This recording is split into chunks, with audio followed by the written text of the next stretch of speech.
இன்னும் நினைவு கூறுங்கள், இப்ராஹிம், இறைவா, இந்த பட்டணத்தை பாதுகாப்பான இடமாக ஆக்கி வைப்பாயாக.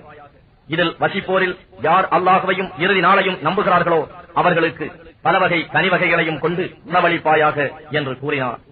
அதற்கு இறைவன் கூறினான், ஆம், யார் நம்பிக்கை கொள்ளவில்லையோ அவனுக்கு சிறிது காலம் சுக அனுபவத்தை அளிப்பேன், பின்னர் அவனை நரக நெருப்பின் வேதனையில் புகுத்துவேன். அவன் சேரும் இடம் மிகவும் கெட்டதே.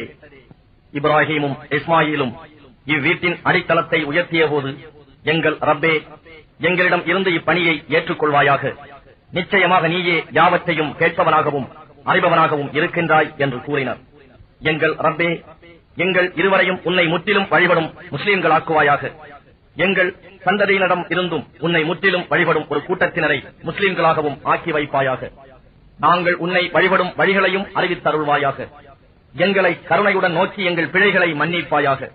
நிச்சயமாக நீயே கருணையுடன் மிக மன்னிப்போனும் அளவிலா அன்புடையோனாகவும் இருக்கின்றாய்.